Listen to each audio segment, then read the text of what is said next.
안녕하세요. 안젤라의 10분 큐티입니다. 여러분은 혹시 바닥을 치는 경험 해보셨을까요?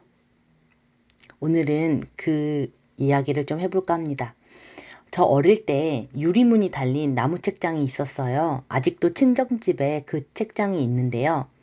거기에는 부모님 책이 꽂혀 있었습니다. 그 중에 파란 바탕에 흰 글씨였던가? 시련은 있어도 실패는 없다 라는 제목의 책이 있었어요. 지금도 있는지 잘 모르겠어요. 있는 것 같아요.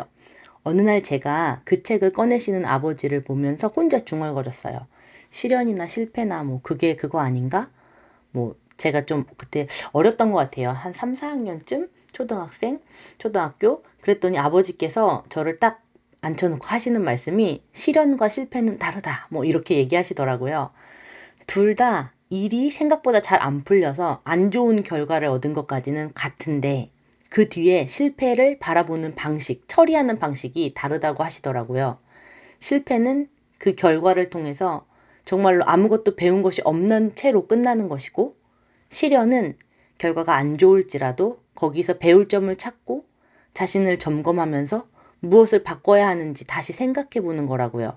그러니까 결과를 가지고 똑같은 결과인데 낙심해서 절망하고 포기로 주저앉느냐 아니면 희망을 찾아내는 것이냐, 그게 두 가지의 차이점이라고, 완전히 다르다고 말씀을 하셨더랬습니다. 저는 완전히 아빠가 그런 말씀을 하셨는지 전혀 기억을 못했어요. 그런데 제가 어른이 돼서 친정집에 가서 예전에 제 초등학교 때 일기들이 남아 있어서 쭉 읽다 보니까 그 내용이 있더라고요. 제가 다 적어 놓은 거예요.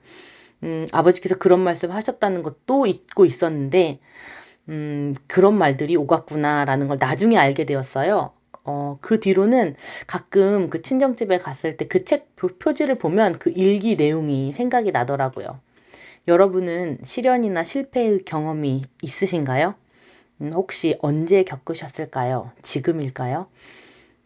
최근에 제가 어떤 이야기를 듣게 됐는데, 어떤 할머니가 말씀하시기를 자신의 아들이 정말 열심히 중등 임용고시를 한 3년간 준비했다가 다 떨어져서 결국에는 진로를 바꾸게 되었다라는 그런 말씀을 듣게 되었습니다. 저도 임용고사를 받고 정말 당시에 진짜 힘들게 공부했고, 같이 공부하던 친구 중에 임고에 떨어져서 1년 더 공부를 한 친구도 있어서 그게 얼마나 힘든 일인지 제가 공부하던 그 시간들이 떠올랐어요. 그 노량진 지하철역에 딱 내리면 그 공기가 다르거든요.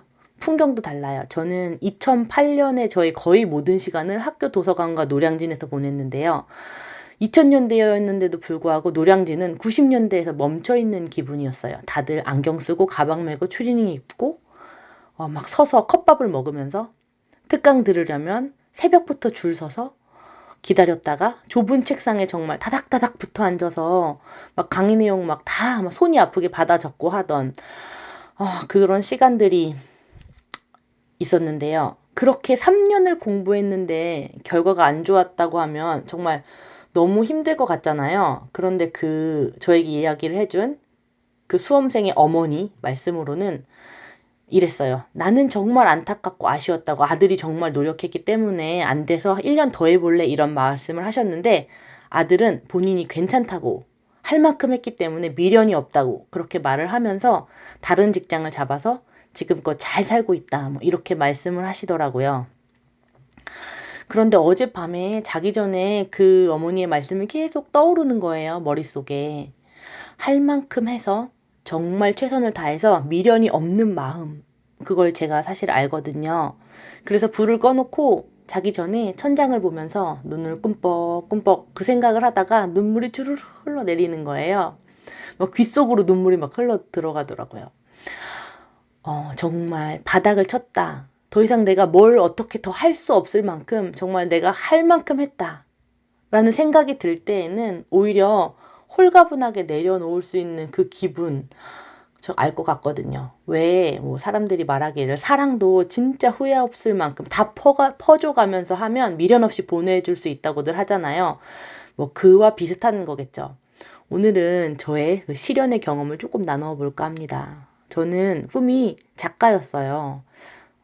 소설가요. 그래서 진짜 많이 읽고 진짜 많이 썼거든요. 진짜 신나서 정말 반쯤 미쳐 있었다고 할 만큼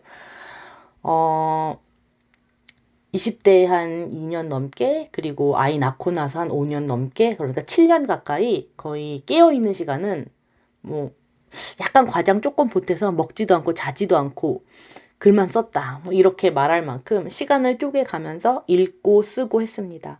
뭐 문학 창작촌에 다니기도 했고, 문창과 친구들과 함께 공부하기도 했고, 소설의 기법을 뭐 배워가고 습작도 하고, 또 신춘문예나 그 출판사의 신인문학상 응모하려는 그 사람들이 막 여기저기서 모여요. 막 강남역에 모이는 팀도 있고, 그 명지대 근처에서 모이는 팀도 있고, 막 거기 나가서 합평을 하기도 했어요.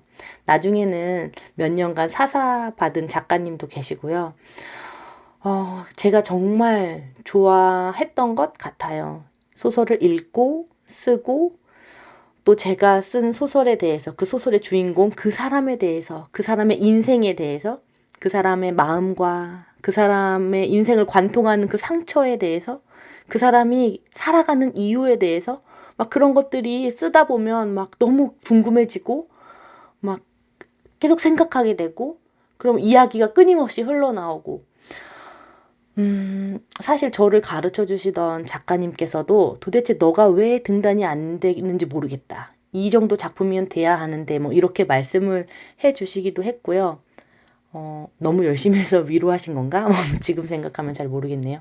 실제로 제가 신춘문예 예심을 보신 심사위원께서 저에게 제 개인 폰으로 문자 메시지를 보내주셨는데, 정말 좋은 소설 읽었다고, 계속 정진하기를 바란다, 당신은 이미 작가입니다, 뭐 이렇게 메시지를 보내주시더라고요.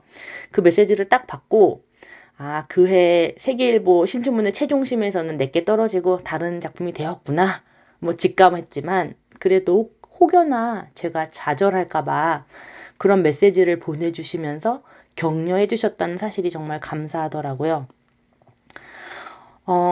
제가 20대 후반에는 정말 배우고 쓰고 뭐 하긴 했지만 습작에 불과했다면, 우리 아이가 6개월 지나고부터는 본격적으로 소설을 쓰면서 계속 투고를 했습니다.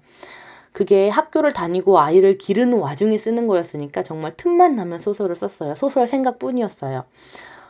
제 열정이 어느 정도였는지는 제가 제일 잘 알겠지요. 남편이 그 증인이 되겠네요.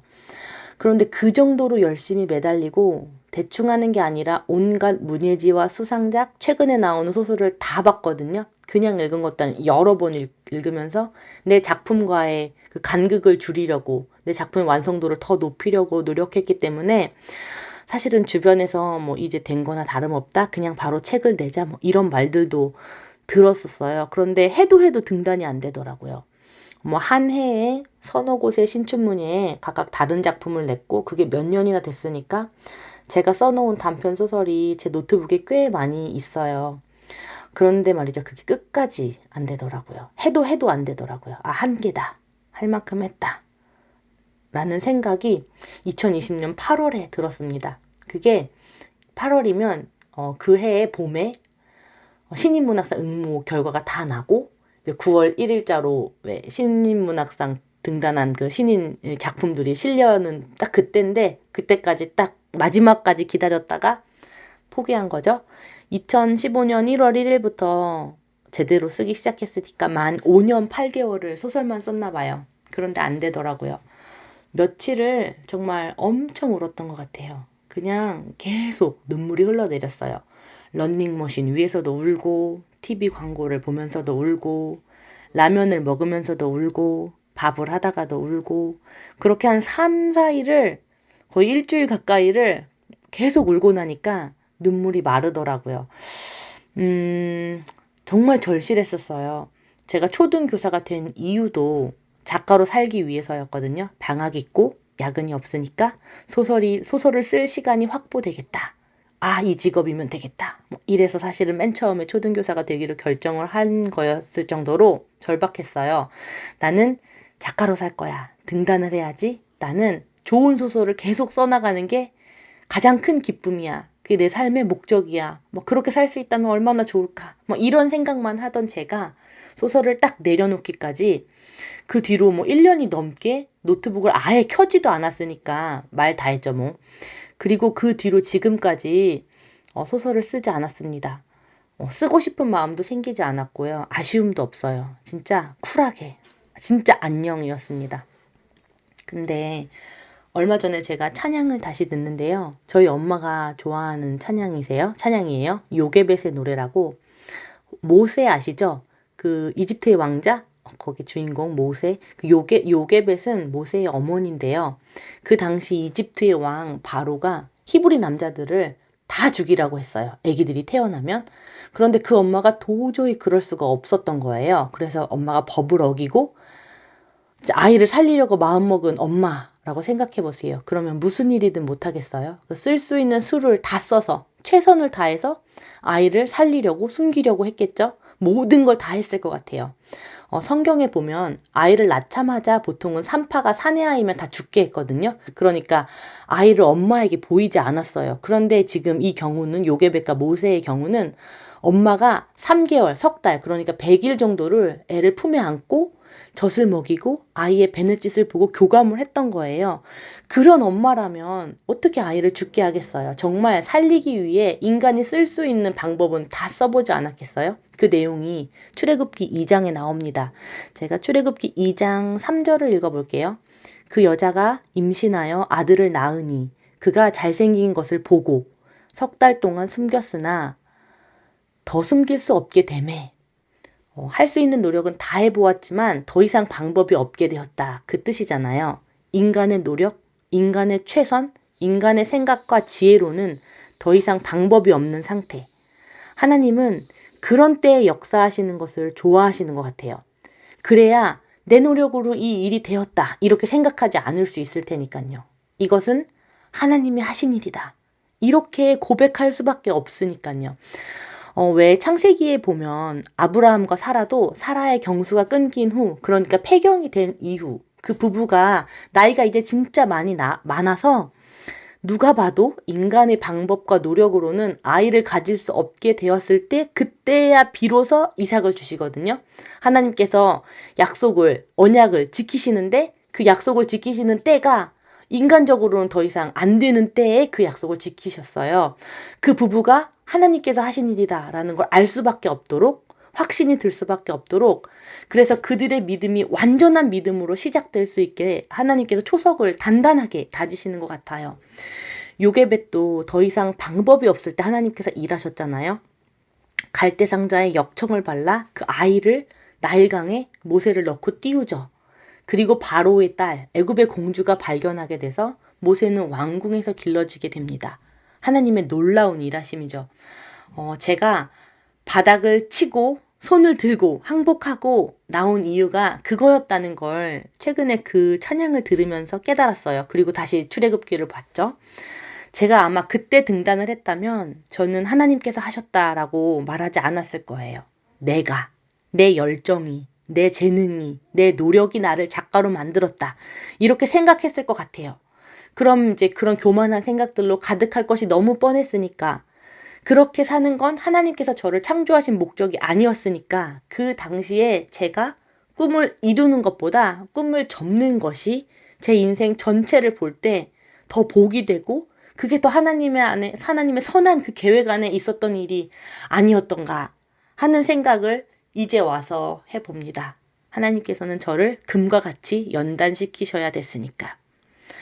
오랜 꿈, 진짜 너무 바라고 원하던 그 꿈을 접고 선생님으로, 엄마로, 아내로 충실히 살았고 그러면서 하나님 안에서 열심히 살았음에도 불구하고 그러면 이제 복을 받아야 되잖아요. 그럼에도 불구하고 사실은 남편이 많이 아팠고 그 뒤로 제가 완전히 낮아지고 엎드려져서 정말 두 손 두 발 다 들고 항복했을 때 진짜 하나님 제 삶에서 제가 좌우할 수 있는 건 정말 없군요. 하나님 도와주세요. 하나님 저 잡아주세요. 이렇게 고백할 때 하나님께서 남편을 낳게 하시고 기도하니까 차가 너무 필요해 하니까 차도 보내주시고 우리 아이도 회복시켜 주시고 더 좋은 곳으로 이사도 오게 하시고 그러니까 하나님의 주권을 제가 완전히 인정할 때 정말 나 잘난 그 맛이 싹 다 빠지고 겸손이 무엇인지를 다시 배워갈 때 하나님께서 채워주시더라고요. 마음의 평화, 가족의 건강, 거주지와 일터, 또 새로운 소망도 주셨고요. 지금 다시 생각해보면 제가 소설에 매달렸던 그 시간이 하나도 허투루 없어지지 않고 제 안에 이런저런 모양으로 차곡차곡 다 쌓여 있어요. 그리고 그게 저의 큰 자산입니다. 그 요게벳의 노래의 후렴 부분을 보면 가사가 이래요. 너의 삶의 참 주인, 너의 참 부모이신 하나님 그 손에 너를 맡긴다. 아이를 물에 띄워보내는 엄마가 부르는 노래인데요. 사실 이 아이가 공주에게 발견이 안 되고 죽을 수도 있잖아요. 그 엄마의 마음. 오늘 저는 이 찬양을 다시 아침에 들으면서 가사를 좀 바꿔서 불러봤어요. 나의 삶의 참 주인, 나의 참 부모이신 하나님 그 손에 나를 맡긴다. 이렇게 바꿔봐도 참 감동이 되는 것 같아요. 혹시 지금 바닥이신가요? 소진이 되셨나요? 최선을 다해 살고 있는데 손에 잡히는 것이 없이 물처럼 다 손 사이로 다 빠져나가는 기분이신가요? 혹시 눈물이 나시나요? 그렇다면 하나님, 당신이 살아계신다면, 당신이 정말 살아계신다면 저를 도와주세요. 저와 함께 해주세요. 저에게 나타나 주세요. 저에게 길을 알려주세요. 이렇게 기도해 보세요. 이런 기도가 나오신다면 그 순간부터 하나님께서 역사하시는 때라고 생각합니다. 내가 운전대에서 손을 떼야지만 하나님께서 운전하실 수 있으실 테니까요. 오늘 말이 좀 길었나요? 5월부터는 잠언을 묵상합니다. 1일에 1장, 2일에는 2장 이렇게요. 31일에는 31장 이렇게 묵상할 건데요. 잠언은 1장부터 31장까지 딱 5월에 하기 좋죠. 그래서 원래 그동안은 일주일에 한두 번 영상을 업로드 했는데요. 5월에는 보다 자주 올려보도록 하겠습니다. 사랑합니다. 안젤라 10분 큐티. 오늘은 아마도 10분이 조금 넘는 큐티. 오늘도 샬롬입니다.